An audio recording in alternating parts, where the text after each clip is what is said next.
8:12 in the morning, it's Indiana in the morning, and it's WCCS 101.1 FM, AM 1160, and WCCSradio.com. Good morning, and thanks for being with us here today. It is a Thursday morning. It's a beautiful, sunny Thursday.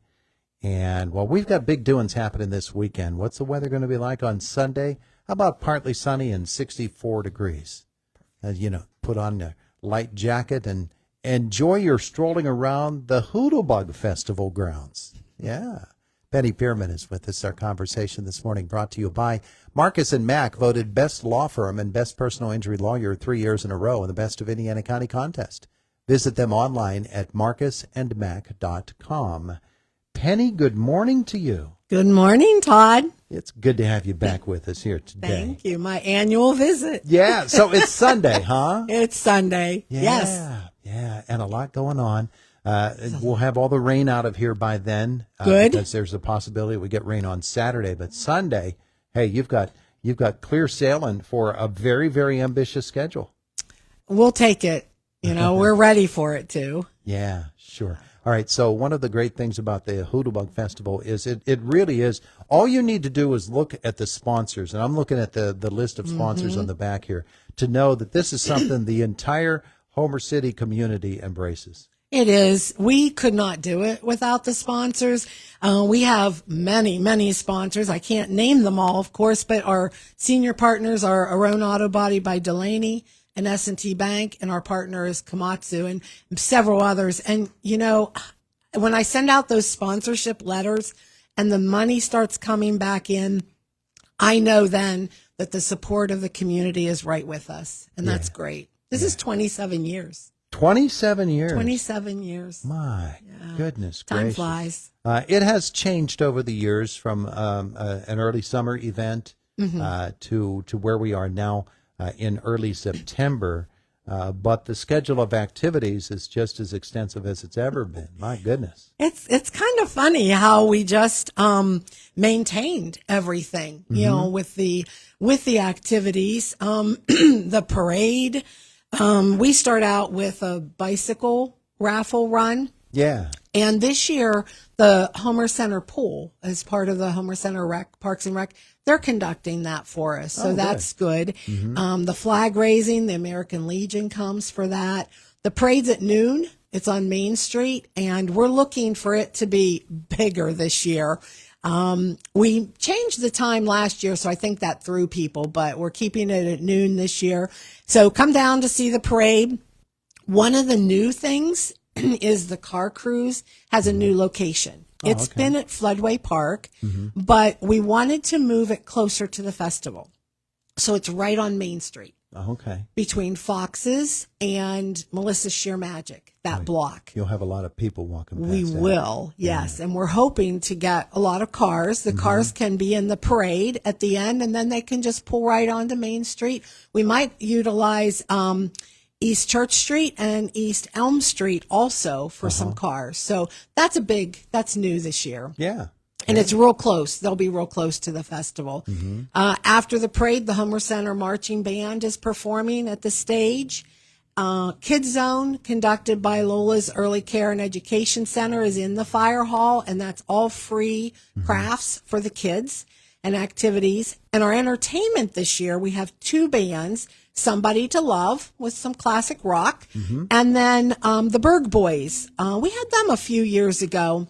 The Berg Boys, yeah. They're polkas, but they're going to do rock, country, and all-time favorites, and they have 2 sessions they're doing for us. So we only have 2 bands, but we have 3 different time slots for those 2 bands. Those Berg Boys, do they come out of the Berg?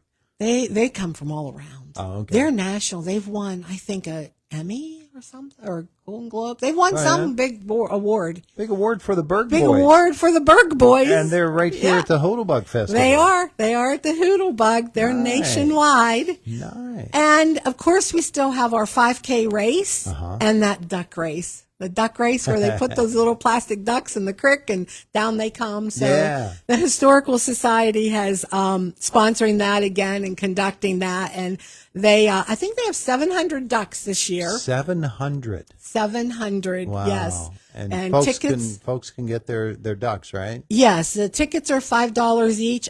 They will have a booth at the festival, and I think they still have some tickets left, but sometimes they go really fast. Yeah.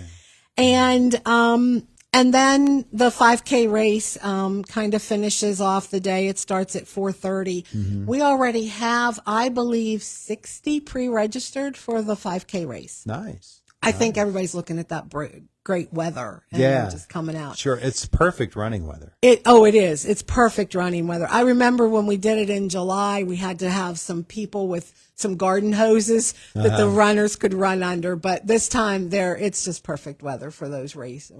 Yeah. And the 5K, it starts where? Floodway? It does start at Floodway Park. And it runs on the trail itself, on the It Hootabug? goes up, yes, it goes up Main Street and then turns on to Elm and hits the Hootabug Trail. And most of it's on the Hootabug Trail and comes back. And the runners love the course. Sure. And it ends back down at kind of near S&T Bank.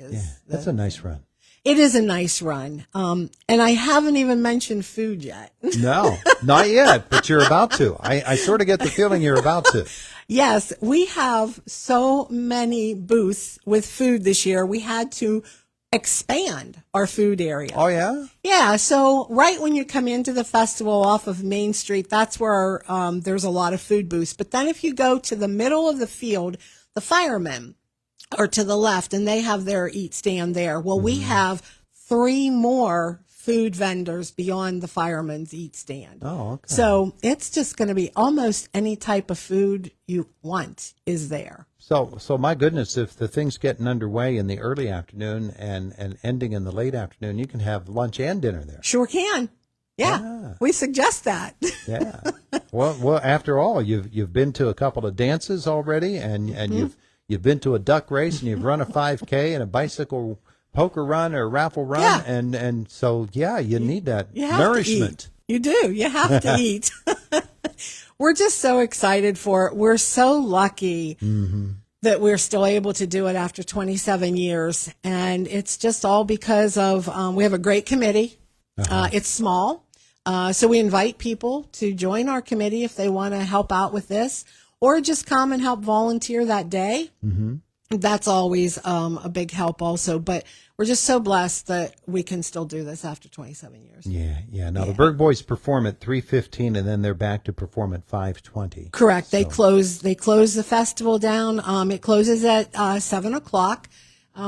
And they'll be our last band there. We also have, I think, in the field this year with craft and vendor booths, I think we have probably 30 or 35 booths in the field. So Very nice. there's all kinds of things to do. You can't be bored. You have to come for the whole day. There you go. Homer City Fireman's Field, of course, that's right there on West Church Street. Now, people who have been going there for all these years, they know about the parking situation. But for those who are visiting for the first time, there's actually free parking available. There is. It's down on East Elm, I guess, or West Elm, I guess that is. At Miller Fabrication Solutions. They have a huge parking lot there, and they graciously allow us to have parking there. And it's just a short walk. It's like a block away from the festival, and it's just a nice area. And then we do have handicap parking behind Ideal Market, and it's all marked, so it's close by too. It's only like a half a block for that. So we do try to take care of all those coming into town. With Main Street closed this year, that'll take away a little bit of parking. So we do encourage you to go down to Miller Fabrication Solutions on Cooper Avenue and park down there. Yeah. But there's other places around the festival grounds too. And we do thank the firemen for letting us use their field and their hall, because it's the best place to have the Hootabug. Yeah, sure. So the annual Hootabug Festival happens this Sunday, and you've got the raffle run. If you're going to ride that raffle run, it starts at 9:30 in the morning. It does. Registration's at 9, and you can register the day of. Yeah. Okay. And then the flag raising is at 10:45, and then you're off and running. We are at that parade. I guess I'm excited about the parade because I keep hearing people being in it, and I just think it's going to be an awesome parade. Lots of fire departments from around Homer City come and participate. And the other shout out I have to give is to our Homer City police. They're short staffed, but they somehow pull it together, and we need the road closures, and we need the traffic directed, and they take care of all that security and that for us. Just be there to help out in case there's an emergency. Couldn't do it without them. Sure. The Hoodlebug Festival, by the way, is a product of the Homer City Area Business Association. Big salute to them. Yes, salute to them, because without their help, too, we couldn't do it. We're just kind of like a subcommittee of the Business Association. Yeah. So big happenings this weekend at the Hoodlebug Festival. Penny, if folks want information about it, what should they do? Well, we have a Facebook page. It's Hoodlebug Festival, Homer City, PA. Or they can call me directly, 724-388-1327. Yeah. That's my cell. And if I need to pass them off to the vendor person, Paula, I will do that, or I will answer all their questions also. There you go.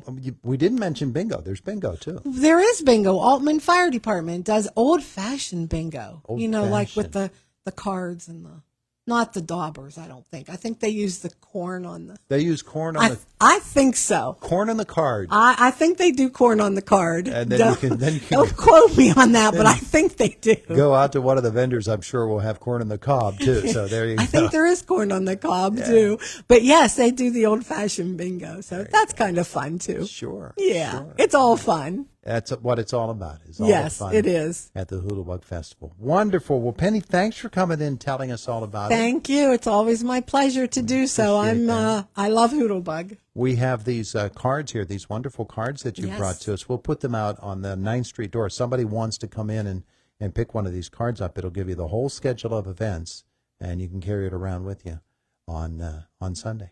Very good. Thank you. Thank you, Penny. It is the voice of Indiana County. It's WCCS 101.1 FM, AM 1160, and WCCSradio.com. Now, 24 minutes after 8 o'clock, what kind of weather is Penny looking at for this weekend? Well, today is a sunny day with a high of 79 degrees. Beautiful day today. Clear tonight and down to 54. Partly sunny tomorrow. 81 is the high. Then Saturday and Sunday, high temperatures each day, only 64 degrees. Saturday, mostly cloudy with a chance of rain showers, particularly in the afternoon. Sunday, that all gets out of here, and we've got partly sunny skies. And again, 64 degrees on Sunday. Right now in downtown Indiana, let's click on Mr. Computer, see what he tells us. 53 degrees, and it's 8:25 in the morning. It's Indiana.